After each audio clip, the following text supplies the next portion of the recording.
মাইক্রোবাসে উঠতে উঠতে আসমানি বলল, মামাকে কেমন লাগলো? ফরহাদ বলল, ভালো। মামা হলেন সেলফ মেড ম্যান। ম্যাট্রিক পাশ করে দেশ ছেড়ে চলে গিয়েছিলেন। 3 বছর তার কোনো খোঁজই ছিল না, কেউ জানতো না তিনি কোথায়।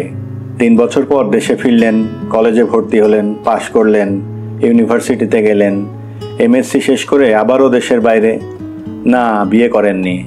আমরা বিয়ে করতে বলছি, মামা বলছেন এখন আমার বয়স 54 চলছে, এখন বিয়ে করব কি? আমি বললাম, মামা, পিকাসো 70 বছর বয়সে বিয়ে করেছিলেন। মামা বললেন, আমি কি পিকাসো নাকি? আমি অতি নগণ্য কামরুল ইসলাম। আসমানি হাসতে হাসতে বলল, মামা যতই না করুক, আমরা উঠে পড়ে লেগেছি মামাকে বিয়ে দিয়ে দেব। ভালো, মামা ভাগ্নির একসঙ্গে বিয়ে। আসমানি হাসছে। মেয়েরা তাদের হাসি যে কোনো সময় চট করে থামিয়ে দিতে পারে, আসমানি পারে না। একবার হাসতে শুরু করলে সে অনেকক্ষণ হাসে। ফরহাদ বলল, আমরা কোন দিকে যাব? প্রথমে তুমি কি ডলার ভাঙাবে? ডলার তো ভাঙাবই, তবে প্রথমে ভাঙাবো না, দ্বিতীয়তে ভাঙাবো। প্রথমে গাড়ি করে আমরা 1 ঘন্টা ঘুরবো। তোমাকে অফিসে কখন যেতে হবে? 12টার দিকে গেলেই হবে। মনে থাকে যেন, জাস্ট 5 মিনিটের জন্যেও যাবে না। সরি, তোমাকে আধ ঘন্টা টাইম দিয়েছিলাম, 5 মিনিটের বেশি লাগবে না। আমি তোমাকে লম্বা একটা চিঠি লিখে রেখেছিলাম। তুমি যদি আজ না আসতে, এই চিঠি তোমাদের বাসায় দিয়ে আসতাম। চিঠি কি সঙ্গে আছে? চিঠি সঙ্গে থাকবে কেন? আমি পোস্টম্যান নাকি? ফরহাদ সিগারেট ধরালো। আসমানি বলল, তুমি দয়া করে জানালার ধার ঘেঁষে বসো, সিগারেটের ধোঁয়া জানালা দিয়ে বাইরে ফেলবে। আচ্ছা। যেদিন বিয়ে হবে সেদিন থেকে কিন্তু তোমার সিগারেট বন্ধ। শুধু ভোরবেলা নাস্তার সময় একটা, দুপুরে ভাত খাবার পর একটা, এবং রাতে ঘুমোবার আগে একটা। আচ্ছা। তবে বিশেষ বিশেষ উৎসবে কয়েকটা সিগারেট অ্যাড করা যেতে পারে, যেমন তোমার জন্মদিন, তোমার বিবাহ বার্ষিকী। Thank you. সিগারেটের ধোঁয়া তোমার তো বাইরে ফেলার কথা ছিল, তুমি ভেতরে ফেলছো কেন? সরি। তোমাকে যে চিঠি লিখেছিলাম সেটা কি সত্যি সত্যি পড়তে চাও? সঙ্গে আছে? পড়তে চাও কি না সেটা বলো। অবশ্যই চাই। পড়লে কিন্তু রাগ করবে, কারণ চিঠিতে মিষ্টি মিষ্টি কোনো ব্যাপারই নেই। না থাকুক। আসমানি তার কোলে রাখা ব্যাগ থেকে চিঠি বের করলো। চিঠির সঙ্গে ছোট্ট একটা আয়না। কিশোরীদের মতো আনন্দময় গলায় বলল, চিঠি পড়ার আগে আয়নাটা দেখো। আয়নাটা সুন্দর না? হুঁ। না দেখেই বলে ফেললে হুঁ। এটা হলো বিশেষ ধরনের নাইট মেকআপ আয়না। এই আয়নায় পাওয়ারফুল সোলার ব্যাটারি আছে। দিনের বেলায় সূর্যের আলো থেকে এই ব্যাটারি চার্জ হয়ে থাকে। রাতে বোতাম টিপলেই আয়নার বাল্ব এমনভাবে জ্বলে যে আলোটা ঠিক মুখে এসে পড়ে। সেই আলোতে আয়নায় মুখ দেখে মেকআপ নেয়া। সুন্দর না? খুব সুন্দর। হাতে নিয়ে দেখো, একটা সুন্দর জিনিস তোমার হাতে নিতে ইচ্ছে করে না? ফরহাদ আয়না হাতে নিল, বোতাম টিপে আলো জ্বালালো। আসমানি বলল, মামা প্রতিবারই যখন বিদেশ থেকে আসেন সবার জন্য মজার মজার জিনিস নিয়ে আসেন। নেশার জন্যে কি এনেছেন জানো? মাকড়সা। মাকড়সা? হুঁ, প্লাস্টিকের মাকড়সা। দূর থেকে দেয়ালে ছুঁড়ে মারলে দেয়ালে লেগে যায়, তারপর একেবারে আসল মাকড়সার মতো দেয়াল বেয়ে নামতে থাকে। বলো কি? খুবই ঘৃণাকর, দেখবে? তুমি কি সঙ্গে করে নিয়ে এসেছো নাকি? তোমাকে দেখাবার জন্য এনেছি। এখন আমি মাকড়সা দেখব না, চিঠিটা আগে পড়ি। তুমি চিঠি পড়বে, আমি কি করব? তুমি জাপানি আয়নায় মেকআপ ঠিক করো, কিংবা মাকড়সা নিয়ে খেলা করো। ফরহাদ চিঠি পড়তে শুরু করলো। এই যে বাবু সাহেব, আসসালামু আলাইকুম। এবার আপনি এত দেরি করে ঢাকায় ফিরলেন কেন? আমার খুবই মেজাজ খারাপ হচ্ছে। আপনি কি জানেন, যখন আমার আপনাকে দরকার হয় তখনই আপনি ঢাকায় থাকেন না, এবং আপনার মধ্যে আছে রাক্ষস স্বভাব। যখন আপনি বলেন 2 দিনের জন্যে ঢাকার বাইরে যাচ্ছি, তখন আপনি 1 সপ্তাহ পার করে আসেন। বাবু সাহেব, আপনি কি জানেন আপনার সঙ্গে আমার বিয়ে মোটামুটি ঠিক? পুরো ব্যবস্থাটা যিনি করেছেন তিনি আমার মামা। মামা এমন মানুষ যার মুখের ওপর কারোরই কিছু বলার ক্ষমতা নেই। যাই হোক, পুরো ঘটনাটা, অর্থাৎ মামা কিভাবে আমার পক্ষে চলে এলো সেটা বলি। আমার পুরো ঘটনাটা বলতে ইচ্ছে করছে, মন দিয়ে শোনো। ও সরি, মন দিয়ে পড়ো। মামা বাসায় এসে পৌঁছলেন সন্ধ্যাবেলা। তার যেদিন আসার কথা ছিল তার 1 দিন আগে চলে এলেন। কাজেই আমরা যে তাকে হইচই করে এয়ারপোর্ট থেকে নিয়ে আসব তা আর করা গেল না। তিনি বাসায় পা দিতেই চারদিকে আনন্দের বন্যা শুরু হয়ে গেল। মা ভেউ ভেউ করে কাঁদতে শুরু করলেন। সে কান্নাও আনন্দের কান্না। এই কাঁদছেন, এই হাসছেন, মোটামুটি হিস্টেরিয়ার মতো অবস্থা। আমরা উপহার নিয়ে টানাটানি করছি। মামা সুটকেস খুলে বসেছেন। যার যেটা পছন্দ বেছে নে, এতেই সমস্যা হয়েছে, কাড়াকাড়ি পড়ে গেছে। সারা রাত আমরা কাটালাম গল্প করে। ঘুমিয়ে যখন মামার চোখ জড়িয়ে আসে তখন কফি বানিয়ে আমরা মামার ঘুম ভাঙাই, এমন অবস্থা। সকালবেলা মামার সঙ্গে দেখা করার জন্যে এক ভদ্রলোক এসে উপস্থিত। ভদ্রলোকের নাম আনিস, 24-25 বছর বয়স। লাজুক ধরনের মানুষ, গায়ের রং ময়লা হলেও অতি সুদর্শন, মেয়েদের মতো টানা টানা চোখ। ভদ্রলোককে বসার ঘরে বসিয়ে মামাকে খবর দিতে গেলাম। মামা বললেন, ও আচ্ছা আনিস, ওকে বসতে বল, চাটা খাওয়া, তোরা দুই বোন গল্প কর। আমি ঘন্টা দুয়েক না ঘুমিয়ে উঠতে পারবো না, তোরা কোম্পানি দে। নিশা বলল, ভদ্রলোক কি করেন মামা? মামা হাই তুলতে তুলতে বললেন, জাহাজে কাজ করে, খালাসি ফালাসি হবে। খালাসি বলে তো মনে হচ্ছে না। মামা বিরক্ত গলায় বললেন, মানুষের কাপড় চোপড় দেখে কখনোই বিভ্রান্ত হবি না, চেহারা দেখেও হবি না। শেখ সাদির বিখ্যাত গল্পটা মনে রাখবি। মামা ঘুমোতে গেলেন। আমি খালাসি ভদ্রলোককে চা দিতে গিয়ে জানলাম ভদ্রলোক মোটেই খালাসি না, জাহাজের সেকেন্ড ক্যাপ্টেন, মেরিন ইঞ্জিনিয়ার। আমি যখন ভদ্রলোককে বললাম, মামা বলেছেন আপনি জাহাজের খালাসি, উনি মজা পেয়ে খুব হাসলেন। আমি বললাম, জাহাজের গল্প বলুন। তিনি বললেন, জাহাজের কোনো গল্প নেই। পৃথিবীর সবচেয়ে বিরক্তিকর এবং ক্লান্তিকর জিনিস হচ্ছে জাহাজের চারপাশের সমুদ্রের পানি। দিনের পর দিন, মাসের পর মাস এই জিনিস দেখলে যে কোনো সুস্থ মানুষই অসুস্থ হয়ে পড়ে। আমি বললাম, হ্যাঁ, এখন আমার চিকিৎসা চলছে। কি চিকিৎসা? তিনি হাসতে হাসতে বললেন, স্থল চিকিৎসা। স্থলে সময় কাটাচ্ছি, এতেই কাজ হচ্ছে। মামা দুপুর পর্যন্ত ঘুমুলেন। আনিস সাহেব চলে যেতে চাচ্ছিলেন, নিশা তাকে ধরে রেখে দিল। দুপুরের মধ্যে এই ভদ্রলোক ঘরের মানুষ হয়ে গেলেন। মার সঙ্গে গল্প করলেন, বাবার সঙ্গে গল্প করলেন এবং দুপুরের খাবারের আগে বাবার একটা লুঙ্গি পরে বাথরুমে গোসল করতে গেলেন। তিনি আবার গোসল না করে খেতে পারেন না। রাতে মামা চা খেতে খেতে আমার আর নিশার সঙ্গে কথা বলতে বলতে হঠাৎ করে বললেন, এই আসমানি, আনিস ছেলেটা কেমন? আমি বললাম, খুব ভালো। ছেলেরা যতটা ভালো হয় তার চেয়ে একটু বেশি ভালো, আর একটু কম ভালো হলেও ক্ষতি ছিল না। সে যে অহংকারী এটা বুঝতে পেরেছিস? না, বেশ অহংকারী ছেলে, তবে দোষের অহংকার না। ওর দোষের মধ্যে একটাই, মদ্যপান করে। জাহাজে চাকরি করলে যা হয়, কিছু করার নেই, তাই মদ খাওয়া। তুই অভ্যাসটা ছাড়িয়ে দিবি। আমি অবাক হয়ে বললাম, আমি অভ্যাস ছাড়াবো কেন? মামা বললেন, তুই না ছাড়ালে কে ছাড়াবে? স্বামীর ভালো মন্দ দেখার দায়িত্ব স্ত্রীর না। তুমি কি বলছো মামা? আনিসের সঙ্গে তোর বিয়ে দেব, এই জন্যেই ছেলেকে আসতে বলেছি। আনিস যাবার সময় বলে গেছে তোকে তার খুবই পছন্দ হয়েছে, আর আমার ধারণা তোরও ছেলে পছন্দ হয়েছে। ব্যাস, আমার দায়িত্ব শেষ। এখন যা করার করবেন কাজী সাহেব। মামার কথা শেষ হওয়া মাত্র আমি শুরু করলাম কান্না। আমি যেমন হাসতে পারি তেমন কাঁদতেও পারি। তুমি তো আমাকে কাঁদতে দেখোনি, কাঁদতে দেখলে তোমার খবর হয়ে যেত। কান্নার চোটে আমার হেঁচকি উঠে গেল, নিঃশ্বাস বন্ধ হবার জোগাড় হলো। মামা নিশাকে জিজ্ঞেস করলেন, নিশা, ও এরকম করছে কেন? নিশা বলল, আপার একজন পছন্দের মানুষ আছে বলে এরকম করছে। মামা বিরক্ত হয়ে বললেন, পছন্দের মানুষ থাকলে সে পছন্দের মানুষকে বিয়ে করবে। আমি কি তাকে জোর করে বিয়ে দিচ্ছি নাকি? হাত পা ছড়িয়ে কাঁদার কি হলো? এমন বিশ্রী কান্না সে কোথায় শিখল?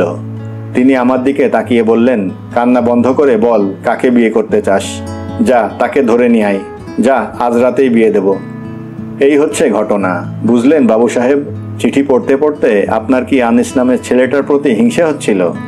হিংসে যাতে হয় এই জন্যেই তার সম্পর্কে বাড়িয়ে বাড়িয়ে অনেক কিছু লিখেছি। ভদ্রলোকের চেহারা আসলেই খালাসির মতো। একটা সত্যি কথা বলি, তোমাকে ছাড়া পৃথিবীর সব ছেলেকেই আমার কাছে খালাসির মতো মনে হয়। কি এখন খুশি তো? ইতি তোমার আ। দুপুর 12টায় মেইন রোডে গাড়ি রেখে ফরহাদ অফিসে গেল। কান্ট্রি রিপ্রেজেন্টেটিভ অশোকবাবুকে বলবে মফস্বলের আজে বাজে হোটেলে খেয়ে তার ফুড পয়জনিংয়ের মতো হয়েছে। আজ আর কাল এই দুদিনের ছুটি দরকার। অশোকবাবু ভালো মানুষ ধরনের, তিনি না করবেন না। তাছাড়া সে ছুটি ছাটা তেমন নেয় না। অশোকবাবুকে তার বিয়ের কথাটা বলতে হবে। অনেক দিন তো সে মফস্বলে ঘুরল।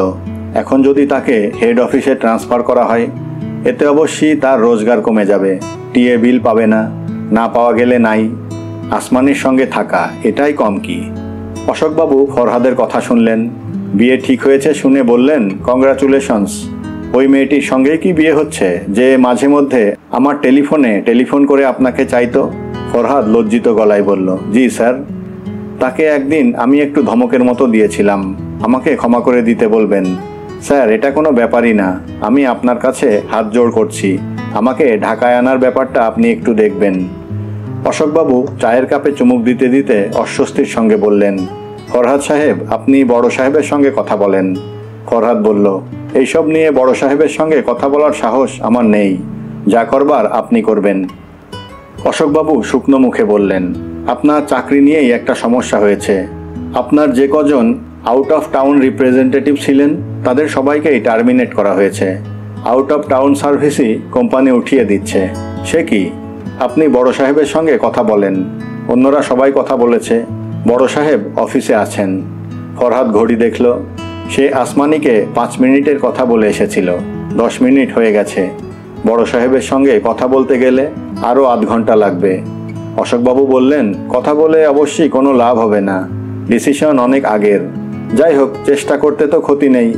আপনাদের মধ্যে যারা সিনিয়র তাদের অন্য জায়গায় নেয়ার কথা ভাবা হচ্ছে।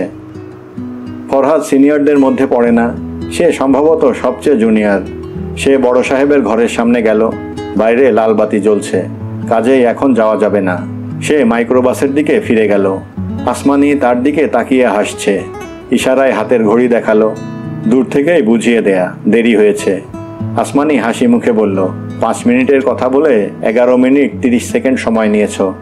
ফরহাদ কিছু বলল না। আসমানি বলল, মুখ এমন করে রেখেছ কেন? বড় সাহেবের বকা খেয়েছ?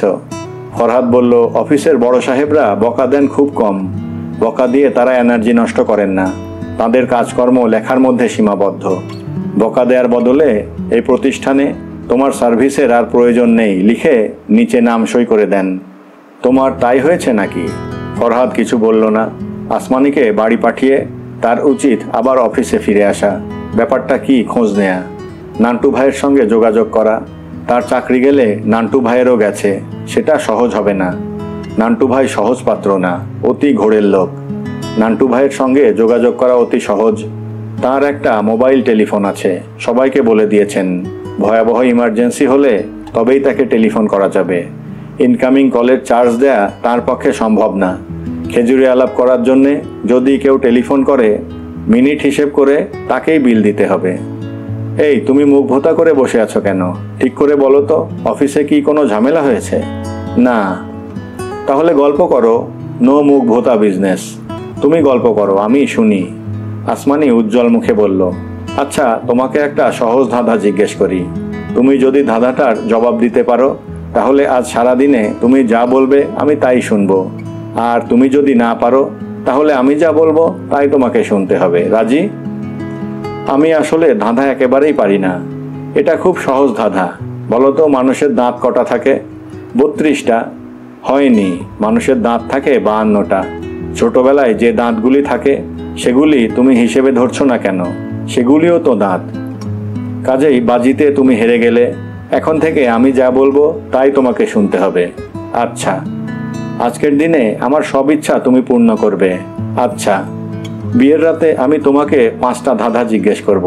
5টা ধাঁধার যে কোনো একটাও যদি তুমি পারো তাহলে বাকি জীবন আমি তোমার কথা শুনবো। 5টা ধাঁধাই সহজ, খুবই সহজ, কিন্তু কেউই পারে না। সহজ হলে পারে না কেন? সবাই চিন্তা করে জটিলভাবে, তাই পারে না। যাই হোক, আজ আমি বাজি জিতে গেছি, কাজেই বাজির শর্ত অনুসারে আমার প্রতিটি ইচ্ছা তুমি পূর্ণ করবে। আমার প্রথম ইচ্ছে হলো তুমি আমাকে একটা শার্টের দোকানে নিয়ে যাবে। আমি তোমার জন্যে 7টা 7 রঙের শার্ট কিনবো। এক দিন এক রঙের শার্ট পরবে। যেমন রোববারে পরবে মেরুন রঙের শার্ট, শুক্রবার পরবে সাদা রঙের শার্ট, যেন তোমার গায়ের শার্ট দেখে আমি বলে দিতে পারি আজ কি বার। ফরহাদ ক্লান্ত গলায় বলল, চলো যাই। শুধু কিছুক্ষণের জন্যে আমাকে ছাড়তে হবে। আমি কার্ড ফোন থেকে একটা ফোন করব। কাকে ফোন করবে? নান্টু নামের এক ভদ্রলোককে, আমার সঙ্গে কাজ করেন, আমার সিনিয়র ভাই। টেলিফোন করতেই হবে? খুবই জরুরি। বেশ তো, আমাকে কোনো একটা শার্টের দোকানে ঢুকিয়ে তুমি টেলিফোন করে আসো। গুলশানের দিকে চলো। গুলশানের দিকে না গেলে ওই দিকের দোকানগুলি খুব এক্সপেন্সিভ হয়। হোক এক্সপেন্সিভ, আমি তোমাকে একটা উপহার দেব। সস্তা উপহার দেব নাকি? ড্রাইভার সাহেব গুলশানের দিকে যান তো, আর আপনার মাইক্রোবাসে যদি গান শোনার ব্যবস্থা থাকে তাহলে গান বাজান। হিন্দি গান আছে আফা, হিন্দি গুজরাটি কোনো সমস্যা নেই। আসমানি ফরহাদের দিকে আরেকটু ঝুঁকে এসে নিচু গলায় বলল, আমার ডান হাতের আঙুলগুলি একটু পরীক্ষা করে দেখো তো, আঙুল কি 5টায় আছে না 2-1টা বেড়েছে? আমার দ্বিতীয় ইচ্ছে যা তুমি পূরণ করবে তা হলো যতক্ষণ গাড়িতে থাকবে আমার হাত ধরে বসে থাকবে, মনে থাকে যেন। মোবাইল টেলিফোনে কাউকে পাওয়া বেশ কঠিন। টেলিফোন করলেই কিছুক্ষণ কটকট কটকট শব্দ হয়, তারপর খুব মিষ্টি গলায় একটা মেয়ে বলে, সকল চ্যানেল ব্যস্ত, আপনি আবার চেষ্টা করুন। মোবাইল টেলিফোনে নাম্বারও থাকে এক গাদা, টিপতে টিপতে আঙুল ব্যথা। অবশ্যই আজ নান্টু ভাইকে প্রথমবারেই পাওয়া গেল। নান্টু ভাই ধমকের গলায় বললেন, কে? ফরহাদ বললেন, নান্টু ভাই আমি। তুই কোথায়? গুলশানে। গুলশানে কি করছিস? এক্ষুনি চলে আয়। কোথায় আসবো? অফিসে চলে আয়। কথা নাই বার্তা নাই, 5টা লোকের চাকরি খেয়ে ফেলবে আর আমরা তাদের বুড়া আঙ্গুল চুষবো। পেয়েছে কি? গজব করে দেব না? আমার নাম নান্টু পাগলা। বড় সাহেবের সঙ্গে আপনার কথা হয়েছে? 1 দফা হয়েছে। বড় সাহেব দেখা গেল আমাকে চেনে না, আইন দেখায়। আমাদের চাকরির শর্ত নাকি যে কোনো দিন যে কোনো কারণ ছাড়াই চাকরি বাতিল হতে পারে। শালা আমাকে আইন দেখায়। আইন আমি তোর গুজ্জোদার দিয়ে ঢুকাইয়ে দিব। নান্টু ভাই, আপনার আশেপাশে কেউ নেই? থাকুক, তুই চলে আয়, মারাত্মক প্ল্যান করেছি। কি প্ল্যান? অফিসের সামনে আমরণ অনশন, স্ত্রী পুত্র পরিবার সহ। আমি আমার বউ আর 3 বাচ্চা নিয়ে আসব। বাচ্চা 3টার মধ্যে একটা দুধের শিশু, সে সারাক্ষণ কেউ কেউ করে কাঁদবে। 3 বাচ্চা আপনি পাবেন কোথায়? আপনার তো একটাই ছেলে। বউ বাচ্চা সব ভাড়া করব। তুই এক কাজ কর, তোর খালাতো বোন মামাতো বোন কাউকে রাজি করিয়ে নিয়ে আয়, বউয়ের প্রক্সি দেবে। ফরহাদ হাসল।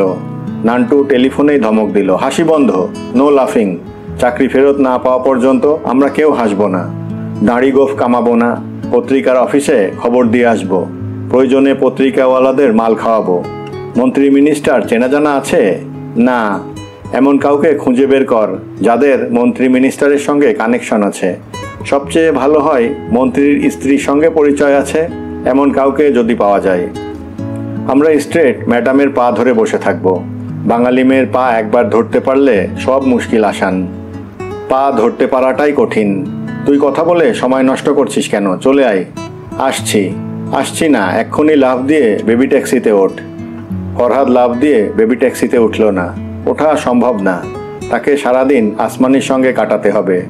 এক ফাঁকে জাহানারার মেয়ের জন্যে আংটি কিনতে হবে। জাহানারার মেয়ের আজ আকিকা, আংটি পৌঁছে দিতে হবে। সন্ধ্যাবেলা মার কাছে পাঠিয়ে দিলেই হবে।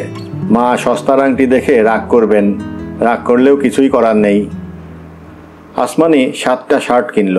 রঙগুলি হলো কমলা, গাঢ় নীল, হালকা নীল, হালকা সবুজ, সাদা, ছাই এবং কালো। চাইনিজ খেতে বসে কাগজ কলম নিয়ে লিস্ট করলো কোন রঙের শার্ট কখন পরা হবে। রবিবার আনন্দের রং কমলা, সোমবার আনন্দের পরই বিষাদ কালো, মঙ্গলবার বিষাদ একটু কম ছাই রং, বুধবার আবার আনন্দ ফিরে এসেছে হালকা সবুজ, বৃহস্পতিবার আনন্দ বাড়ছে হালকা নীল, শুক্রবার পবিত্রতার রং সাদা, শনিবার আর মাত্র একদিন পর রবিবার খুব আনন্দ গাঢ় নীল। আসমানি নিজের জন্য 7টা শাড়ি কিনেছে, সবই লাল রঙের। বিয়ের পরের 1 মাস সে লাল শাড়ি ছাড়া কিছুই পরবে না। আরেকটা খুব সুন্দর শাড়ি কিনলো কণার জন্যে। কণা তার স্কুল জীবনের বান্ধবী। ফরহাদ বলল, তোমার মধ্যে ভালোই পাগলামি আছে। আসমানি বলল, তা আছে। আচ্ছা শোনো, তুমি এখনো মুখ এমন আমসি করে রেখেছো কেন? তোমার কি কোনো কিছু নিয়ে খুব দুশ্চিন্তা হচ্ছে? ফরহাদ ছোট্ট করে নিঃশ্বাস ফেলল, কিছু বলল না। তার দুশ্চিন্তা অবশ্যই হচ্ছে। এই মুহূর্তে দুশ্চিন্তার কথা বলে আসমানির মন খারাপ করিয়ে দেবার কোনো মানে হয় না। দুশ্চিন্তা হলো পোকার মতো। পোকাটা মাথার ভেতরে মগজে জন্মেই মগজ খাওয়া শুরু করে। মগজ খায় আর আয়তনে বাড়ে। ফরহাদ সেই পোকাটাকে এখন অনুভব করতে পারছে। কুটকুট করে কামড়ে মগজ খাচ্ছে, সেই কুটকুট শব্দও শুনতে পাচ্ছে। আসমানির হাসি মুখ, তার আনন্দ, কোনো কিছুই ভালো লাগছে না। আসমানি বলল, এই একটা ইন্টারেস্টিং জায়গায় যাবে। কোথায়? এয়ারপোর্টের কাছে একটা রেস্টুরেন্ট আছে, পানির মধ্যে রেস্টুরেন্ট, নৌকায় করে যেতে হয়। এত দূরে যাব? দূরে সমস্যা কি? আমার সঙ্গে গাড়ি আছে, গাড়ি ভর্তি তেল। আমরা ইচ্ছে হলে কুমিল্লা চলে যেতে পারি। কুমিল্লা যাবে? চলো কুমিল্লা যাই। কুমিল্লা? এখন রাস্তা ভালো, যাবো আর চলে আসবো। রাত হয়ও যদি, কেউ কিছু বলবে না। কুমিল্লা যেতে ইচ্ছে করছে না। চলো এয়ারপোর্টের কাছেই চলো, নৌকা চালাই। আসমানি উজ্জ্বল মুখ করে বলল, এক কাজ করলে কেমন হয়? চলো আমরা রেস্টুরেন্টে গিয়ে নৌকায় চড়ি, তারপর নৌকাটা মাঝখানে নিয়ে ডুবিয়ে দিয়ে সাঁতরে পাড়ে আসি। তুমি নিশ্চয়ই সাঁতার জানো? ফরহাদ বিস্মিত হয়ে বলল, তাতে লাভ কি? আসমানি হাসি মুখে বলল, যারা রেস্টুরেন্টে মজা করতে এসেছিল তারা বাড়তি মজা পাবে, বাসায় ফিরে গল্প করতে পারবে। রেস্টুরেন্টওয়ালাদেরও উচিত শিক্ষা হবে, পানির নিচ থেকে নৌকা তুলতে হবে। তারা হয়তো এরপর নৌকা ব্যবসা ছেড়ে দেবে। আসমানি হেসেই যাচ্ছে। ফরহাদ তাকিয়ে আছে। সে কিছুতেই বুঝতে পারছে না আসমানি এত হাসছে কেন। এই শোনো, ক্যাসেটের দোকান থেকে কিছু ভালো ভালো ক্যাসেট কিনি। মাইক্রোবাসওয়ালার হিন্দি গান শুনতে শুনতে কান ঝালাপালা। চলো কিনি। তুমি অঙ্ক স্যারদের মতো মুখ করে আছো কেন? শরীর ভালো লাগছে না, পেট ব্যথা করছে। পুপু? পুপু মানে? পুপু মানে হাগু? এরকম অবাক হয়ে তাকাচ্ছ কেন? আমি তোমার বউ, আমি যা ইচ্ছে বলতে পারি। হাগু খুবই ভদ্র শব্দ। আমি এর চেয়ে অনেক ভয়ঙ্কর ভয়ঙ্কর শব্দ জানি, যথাসময়ে বলবো। রাগ করলেও লাভ নেই। রাগ করব না। পেটে ব্যথা কি বেশি? পেটে ব্যথা ছাড়াও অন্য কোনো কিছু নিয়ে খুব দুশ্চিন্তা করছো, সেটা কি বলো তো? ফরহাদ ছোট্ট করে নিঃশ্বাস ফেলল। চাকরির সমস্যাটার কথা আসমানিকে বলা কি ঠিক হবে? ফরহাদ বুঝতে পারছে না। মেয়েটা এত আনন্দে আছে, তার আনন্দ নষ্ট করা খুবই অনুচিত হবে। ব্যাপারটা গোপন করে যাওয়াও ঠিক হবে না। সরাসরি না বলে অন্যভাবে হলেও বলা দরকার। বিয়েটা পেছাতে হবে। আসমানি, বলো। ভাবছি চাকরিটা ছেড়ে দেব। কেন? ঘোরাঘুরির চাকরি ভালো লাগে না। আজ রংপুর তো কাল চাঁদপুর, বেতনও এমন কিছু না। আমি থাকবো মফস্বলে, তুমি থাকবে ঢাকায়। আমি ঢাকায় থাকবো তোমাকে কে বলেছে? আমি তোমার সঙ্গে সঙ্গে থাকবো। তুমি যেখানে আমিও সেখানে। পাগল হয়েছ? আমি যেসব হোটেলে থাকি তুমি সেসব হোটেলে ঢুকবেই না। সব সময় যে হোটেলে থাকি তাও না, মাঝে মাঝে স্টেশনের বেঞ্চিতে শুয়ে রাত কাটিয়ে দেই। সে তো আরও এক্সাইটিং। দুজন স্টেশনের বেঞ্চিতে বসে গুটুর গুটুর করে গল্প করব। তুমি স্টেশনের টি স্টল থেকে এক কাপ চা নিয়ে আসবে, আমরা দুজনে সেই চা ভাগাভাগি করে খাবো। চিন্তা করতে তোমার কাছে যত ইন্টারেস্টিং লাগছে, বাস্তব কিন্তু তেমন ইন্টারেস্টিং না। ইন্টারেস্টিং ভাবলেই ইন্টারেস্টিং, আর বোরিং ভাবলে বোরিং। ওহ, এরকম বিশ্রীভাবে ও বললে কেন? বিশ্রীভাবে বলেছি? খুবই বিশ্রীভাবে বলেছ। তোমার ও বলা শুনে মনে হয়েছে তোমার পেটের ব্যথা শেষ পর্যায়ে গিয়েছে এবং তুমি প্যান্টে পুপু দিয়েছ। ফরহাদ তাকিয়ে আছে। আসমানি হাসি থামিয়ে বলল, অনেক ফাজলামি করেছি, আর করব না। চলো সুন্দর দেখে কিছু ক্যাসেট কিনি। সর্বশেষ অস্বস্তিকর জিজ্ঞাসা, পেট ব্যথা কমেছে?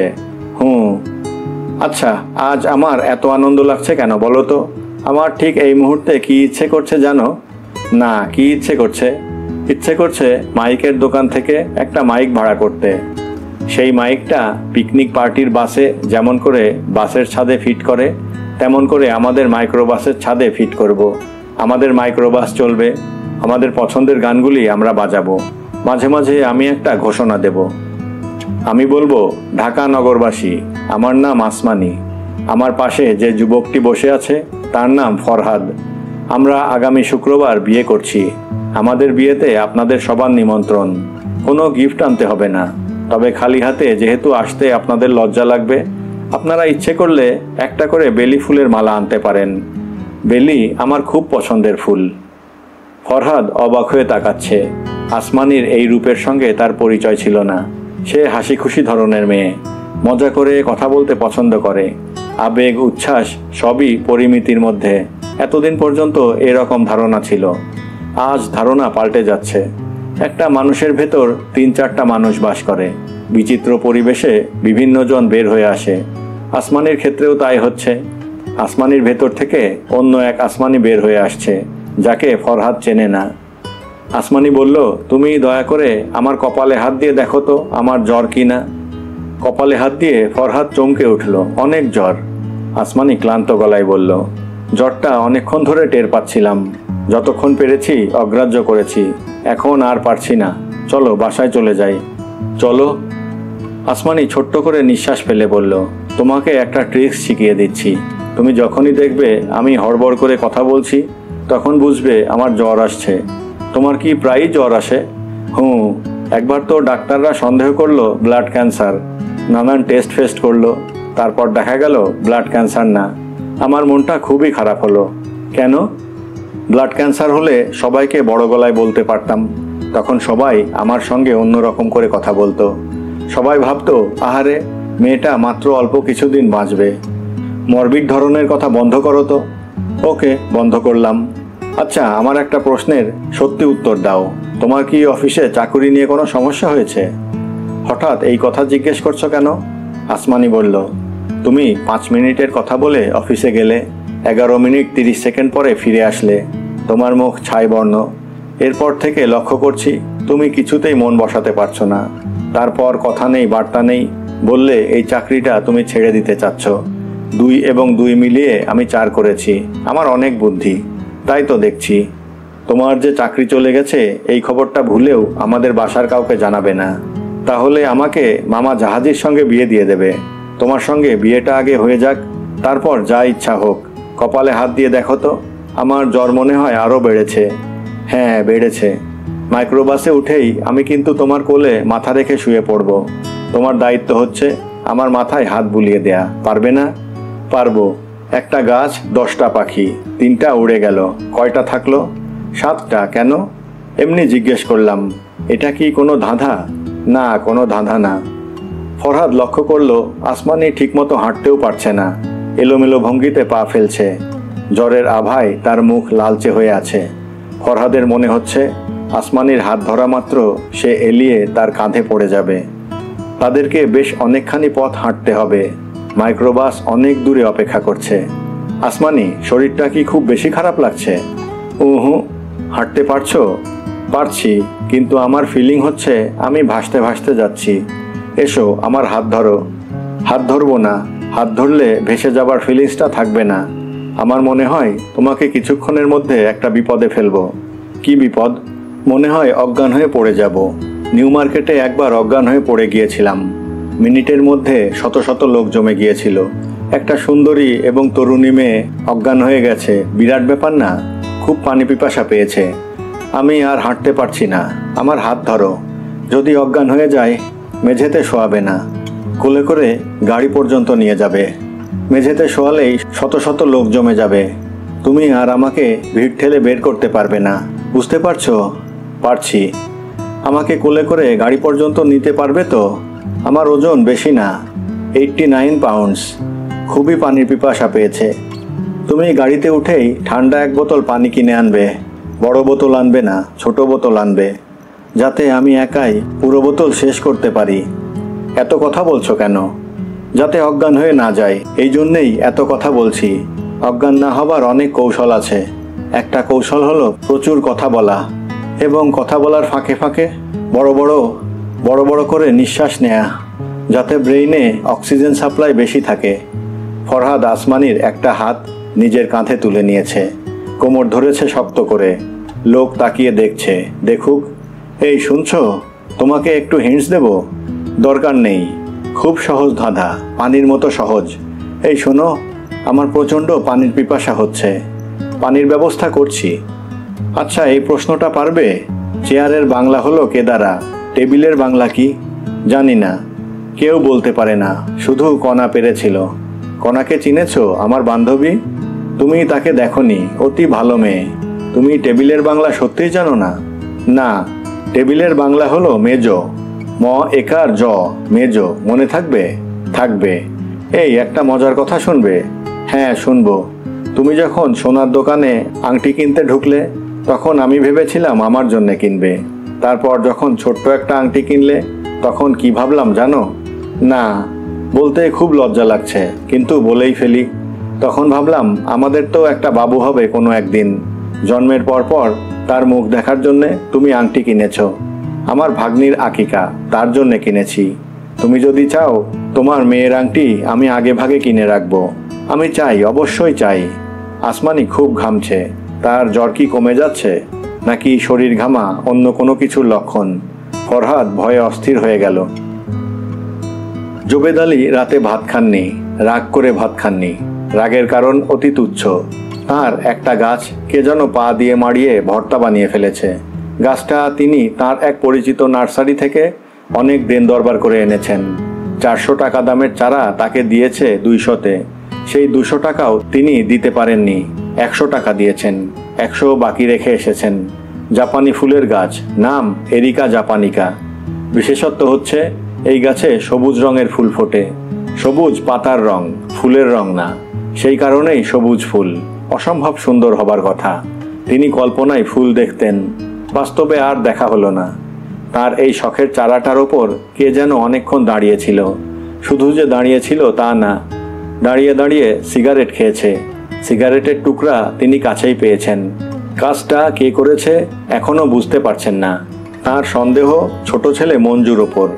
তিনি প্রায়ই লক্ষ্য করেছেন মঞ্জু বাগানে হাঁটাহাঁটি করে সিগারেট খায়। এর আগেও সে একটা পাথরকুচি গাছের চারা মাড়িয়ে চ্যাপ্টা করেছিল। পাথরকুচির জীবনী শক্তি অনেক বেশি বলে গাছটা বেঁচে গেছে। জাপানি গাছের এত জীবনী শক্তি থাকার কথা না। বেচারা বিদেশি মাটিতে বড় হচ্ছে, তার মন পড়ে থাকে জাপানে। তার আশেপাশে সব অপরিচিত গাছ, জীবনী শক্তি বেশি থাকার কথা তো না। জোবেদ আলী ঠিক করে রেখেছেন ছোট ছেলেকে আজ তিনি কিছু কঠিন কথা শোনাবেন। এমন কিছু কঠিন কথা যা এই ছেলে অনেক দিন শুনেনি। সিগারেট গাঁজা যা ইচ্ছা খাও, বিছানায় শুয়ে শুয়ে খাও, গাছের উপর দাঁড়িয়ে খাবে কেন? মঞ্জু রাত 9টার মধ্যে বাসায় ফিরে। দেরি করে বড় ছেলে ফরহাদ। আজ দুজনেই দেরি করছে, করুক দেরি, তিনি অপেক্ষা করবেন। প্রয়োজন হলে সারা রাত বারান্দায় বসে থাকবেন। রাত 11টা 10, তিনি বারান্দার মোড়ায় বসে আছেন। তার খুব ভালো খিদে পেয়েছে। খাওয়া দাওয়ার অনিয়ম এই বয়সে করা ঠিক না, কিন্তু রাগ কমাতে পারছেন না। রাহেলা বারান্দায় এসে বিরক্ত গলায় বললেন, তুমি সত্যি ভাত খাবে না? জোবেদ আলী বললেন, না, আমি ভাতের কাঁথা পড়ি। যত বয়স হচ্ছে তুমি তত পুলাপান হয়ে যাচ্ছ। ভাত খাবে না কেন? খিদা নাই। একটা গাছ মরে গেছে, তাতে কি হয়েছে? মানুষ মরে যায় আর গাছ। আসো ভাত খাও। বললাম তো খাবো না। আমি কিন্তু ভাতে পানি দিয়ে ফেলবো, যা ইচ্ছা দাও। লোকে বলে না বুড়ো হলে মানুষের ভীমরতি হয়, তোমার ভীমরতি হচ্ছে। ভালো, আমি কিন্তু আর সাদাসিধা করতে আসবো না। বললাম তো আসার দরকার নেই, এই শেষ আশা। আচ্ছা। এই বৃক্ষপ্রীতি জোবেদ আলীর আগে ছিল না, রিটায়ার করার পর হয়েছে। যত দিন যাচ্ছে ব্যাপারটা তত বাড়ছে। প্রতিদিন কিছু সময় তিনি 7 মসজিদ রোডের এক নার্সারিতে বসে থাকেন। নার্সারির লোকদের সাহায্য করেন। গোবর মাটি এবং ডাস্টবিনের আবর্জনা মাখিয়ে জৈব সার বানান। গায়ে পড়া কোনো সাহায্যই মানুষ সহজভাবে নিতে পারে না। তার এই সাহায্যও কেউ সহজভাবে নেয় না। লোকটার আসল মতলব খুঁজে বের করার চেষ্টা করে। টেবিলে খাবার ঢাকা দিয়ে রাখলাম, যদি খেতে ইচ্ছে করে খেয়ে আমাকে মুক্তি দিও। আচ্ছা। টিফিন ক্যারিয়ারে দুজনের মতো কাচ্চি বিরিয়ানি আছে, জাহানারা দিয়ে দিয়েছে। আচ্ছা। ফরহাদকে বলবে কষ্ট করে যেন গরম করে নেয়। আমি রাত জাগতে পারবো না, ঘুমের ওষুধ খেয়ে ফেলেছি। ভালো করেছো, আরও 2টা ঘুমের ওষুধ খাও। এটা কি কথা বললে? জোবেদ আলী রাগী গলায় বললেন, বলে ফেলেছি, এখন আমাকে কি করবে, মারবে? রাহেলা হতভম্ব হয়ে গেলেন। কথাবার্তার একই নমুনা। সামান্য একটা গাছ মরে গেছে আর লোকটা মাথা খারাপের মতো কথাবার্তা বলছে। রাহেলা খুব কঠিন কিছু বলার প্রস্তুতি নিয়েও নিজেকে সামলে ফেললেন। ঘুমের ওষুধ খাবার পরে রাগারাগি চেঁচামেচি করলে ওষুধের ধার কমে যায়। বিছানায় শুবেন, ঘুম আসবে না। এর চেয়ে ঝগড়াটা কিছু সময়ের জন্য মুলতবি থাকুক। স্বামীকে তিনি এত সহজে ছেড়ে দেবার মতো মানুষ না। তাছাড়া মেয়ের বাড়িতে যাবার কারণে আজ তাঁর মেজাজ ভালো। আকিকা উপলক্ষে তিনি শেষ পর্যন্ত নাতনিকে একটা চেইন দিতে পেরেছেন। তার গোপন সঞ্চয়ে হাত দিতে হয়েছে। তার জন্যে মেজাজ সামান্য খারাপ ছিল, কিন্তু চেইন দেখে জাহানারা এতই খুশি হলো যে মেজাজ খারাপ ভাব সঙ্গে সঙ্গে চলে গেল। জাহানারা অবশ্যই বলেছে, ইস মা, তোমাকে গলার চেইন দিতে কে বলেছে? নাতনিকে দোয়া করবে তা না? দোয়া তো সবসময়ই করি। এত টাকা খরচ করা তোমার ঠিক হয়নি মা। একটা লকেটও দেওয়ার ইচ্ছে ছিল, হাত একেবারে খালি। এই রকম বাজে খরচ তুমি করো না তো মা। রাহেলা মেয়ের খুশি দেখে খুবই তৃপ্তি পেলেন। ভাগ্যিস আংটি না কিনে শেষ মুহূর্তে সোনার চেইন কিনেছেন, না কিনলে খুব বোকামি হতো। জাহানারা বলল, তোমার জামাই মেয়ের আকিকা উপলক্ষে আমাকে কি দিয়েছে দেখো মা। দুটা বালা বানিয়ে দিয়েছে, এক একটা 1 ভরি করে। ডিজাইন আমার পছন্দ হয়নি, কিন্তু আমি কিছু বলিনি, বেচারা শখ করে কিনেছে। কই, ডিজাইন তো আমার কাছে সুন্দর লাগছে। সবাই সুন্দর বলছে, কিন্তু আমার কাছে ওল্ড ফ্যাশনড মনে হচ্ছে। তাছাড়া বালা পড়লে বয়স বেশি বেশি লাগে। আমি এগুলি ভাঙিয়ে পাতলা করে 4টা চুড়ি বানাবো, সব সময় পরা যায় এমন চুড়ি। ভুলেও এই কাজ করবি না, জামাই জানতে পারলে মনে কষ্ট পাবে। ও জানতেই পারবে না, 1 মাস পরে নিজেই ভুলে যাবে যে আমাকে বালা দিয়েছিল। জামাইয়ের ব্যবসা কি ভালো যাচ্ছে নাকি? ওদের তো অনেক রকম ব্যবসা, একটা খারাপ গেলে অন্যটা ভালো যায়। তুমি এসেছো, খুব ভালো হয়েছে। তোমার সঙ্গে আমার খুবই জরুরি কিছু কথা আছে। কি কথা? এখন না, খাওয়া দাওয়া শেষ হোক, তারপর বলবো। মুখ অমন শুকনা করে ফেলেছো কেন? খারাপ কিছু না, খুবই ভালো একটা ব্যাপার আছে। তোমার জামাই আমাকে বলেছে তোমার সঙ্গে কথা বলতে, কাজেই আমি যা বলবো সেটা হলো অফিসিয়াল। এখনই বল, আমার হাত পা কাঁপছে। হাত পা কাঁপাতে হবে না মা, বললাম না ভালো খবর। জাহানারা রহস্যময় ভঙ্গিতে হাসতে লাগলো। রাহেলা মেয়ের হাসি দেখেও তেমন স্বস্তি পেলেন না। তার জীবনে ভালো কিছু ঘটতে পারে এই বোধই নষ্ট হয়ে গেছে। তার জীবনটা এমন এক পর্যায়ে গেছে যে এখন ঘটনা মানেই দুর্ঘটনা, স্বপ্ন মানেই দুঃস্বপ্ন। রাহেলা দুশ্চিন্তা নিয়ে সময় কাটাতে লাগলেন। নাতনির আকিকা উপলক্ষে 300-400 লোককে দাওয়াত দেয়া হয়েছে, প্যান্ডেল খাটানো হয়েছে, বিয়েবাড়ি ভাব। রাতে নাকি আবার কাওয়ালি হবে। বাচ্চু কাওয়ালকে খবর দেওয়া হয়েছে। রাহেলার খুব ইচ্ছা কাওয়ালি দেখে যাওয়া। রাত বেশি হলেও সমস্যা হবে না, জামাইদের গাড়ি আছে। শাশুড়িকে জামাই নিজেই নামিয়ে দিয়ে যাবে। কাওয়ালির আসর থেকে জাহানারা মাকে উঠিয়ে নিয়ে নিজের ঘরে ঢুকে দরজা বন্ধ করে দিল। রাহেলার বুক ধড়াস ধড়াস করতে লাগলো। জাহানারা গলা নামিয়ে বলল, মা, আমার ননদকে তুমি দেখেছো? বানি নাম, দেখেছো না? রাহেলা বললেন, হুঁ। খুব সুন্দর মেয়ে না? রাহেলা আবারও ক্ষীণ স্বরে বলল, হুঁ। এমন মিহি করে হুঁ বলছো কেন? সুন্দর মেয়েকে সুন্দর বলতে সমস্যা কোথায়? একটু মোটা ধাত আছে, তা আছে, সেটা এমন কিছু না। মেয়েটা ভালো, নিজের ননদ বলে বলছি না, আসলেই ভালো মেয়ে। রাহেলা মেয়ের কথার আগামাথা কিছুই ধরতে পারছেন না। মেয়ে ভালো হলে তার কি আসে যায়? জাহানারা বলল, আমার শ্বশুরবাড়ির সবার খুব ইচ্ছা রানীর সঙ্গে ভাইয়ার বিয়ে হোক। ভাইয়াকে তাদের সবার খুবই পছন্দ। রাহেলা বললেন, ও এই ব্যাপার। জাহানারা বিরক্ত গলায় বলল, মা, তুমি দেখি পুরো ব্যাপারটা ঝেড়ে ফেলে দিলে। এরা 7 ভাইয়ের মধ্যে একটা বোন, সবার চোখের মণি। মেয়ের নামে একটা বাড়ি আছে ঢাকা শহরে। তার বয়স যখন 12 তখনই তার বিয়ের জন্যে 3 সেট গয়না বানিয়ে রাখা হয়েছে। বুঝতে পারছো কিছু? হুঁ। ভাইয়ের জন্যে এর চেয়ে ভালো বিয়ে হবার না। ওরা ভাইয়াকে যত পছন্দই করুক, আমি তো জানি ভাইয়া মোটামুটি অপদার্থ একজন মানুষ। MSc পাশ করে 3 বছর টিউশনি করেছে। একে অপদার্থ ছাড়া কি বলবে? এই ফ্যামিলির একটা মেয়েকে বিয়ে করলে ভাইয়ার ভাগ্য ফিরে যাবে। রাহেলা বললেন, ফরহাদের পছন্দের একটা মেয়ে আছে মনে হয়, কয়েকবার বাসায় এসেছে। জাহানারা বিরক্ত গলায় বলল, এইসব ফালতু প্রেম ভাইয়াকে হজম করে ফেলতে বলো। প্রেম আবার কি? পেটে ভাত থাকলে তবেই না প্রেম। উপাস পেটে আবার প্রেম কি? মা শোনো, ভাইয়াকে তুমি অবশ্যই রাজি করাবে। দেখা দেখি না মা, ভাইয়াকে রাজি না করাতে পারলে আমার মান সম্মান থাকবে না। তোর মান সম্মানের কথা আসছে কেন? কারণ আমার শাশুড়ি নিজে আমাকে ডেকে নিয়ে বলেছেন। আমি ওনাকে বলেছি, আম্মা আপনি নিশ্চিত থাকেন, আমি ব্যবস্থা করছি। তুই আগ বাড়িয়ে কথা বলতে গেলি কেন? আমি কেন বলবো না? আত্মীয়ের সঙ্গে আত্মীয়তা ভালো না। জাহানারা বলল, মা শোনো, এই বিয়েটা শুধু ভাইয়া না, তোমাদের সবার জন্য দরকার। যেই আমি ভালো একটা বিয়ের প্রস্তাব দিয়েছি অমনি তুমি ভাব ধরে ফেলছো। ঠান্ডা মাথায় বিবেচনা করো। ঢাকা শহরে যে বাস করছো, তোমাদের পায়ের নিচে কি মাটি আছে? না, মাটি নেই। আর রানীর নামে ঢাকায় যে বাড়ি আছে, সে বাড়ি থেকে মাসে ভাড়ায় আসে 18,000 টাকা। বলিস কি? 7 কাঠা জমির ওপর বাড়ি, দোতলা বাড়ি, 3 তলার ফাউন্ডেশন আছে। ও, আমার শাশুড়ির নিজস্ব সম্পত্তি আছে অনেক। মায়ের সম্পত্তিতে মেয়ের অংশ বেশি, এটা নিশ্চয়ই তুমি জানো। কি জানো না? জানি। জাহানারা নিঃশ্বাস ফেলে বলল, আমি মেয়ে মানুষ, বাপ ভাইয়ের সংসারের জন্যে মেয়েরা কিছু করতে পারে না। তারপরেও আমি আমার সাধ্যমতো চেষ্টা করলাম, বাকিটা তোমাদের বিবেচনা। রাহেলা তারপরেও অনেকক্ষণ মেয়ের বাড়িতে রইলেন, কাওয়ালি শুনলেন, মেয়ের শাশুড়ির সঙ্গে বসে চা খেলেন। জামাই টাটকা দুধ খাবার জন্য একটা গাই কিনেছে, 2 বেলা দুধ দেয়, 6 কেজি দুধ। সেই গাই দেখে তার গায়ে হাত বুলালেন এবং তার সমস্ত কর্মকাণ্ডের ফাঁকে ফাঁকে রানী মেয়েটাকে লক্ষ্য করলেন। শুরুতে তাকে যতটা মোটা লাগছিল, শেষের দিকে তা আর লাগলো না, বরং তার কাছে মনে হলো মেয়েটা শুধু যে সুন্দর তাই না, অতিরিক্ত ভদ্র, বিনয়ী। বউ হিসেবে 100-তে 90-95 পাওয়ার কথা। বড় লোকের মেয়ে একটু দেমাগি হবেই, কি আর করা, দেমাগ করার সামর্থ্য যার আছে সে দেমাগ করলেও তেমন দোষের কিছু হয় না।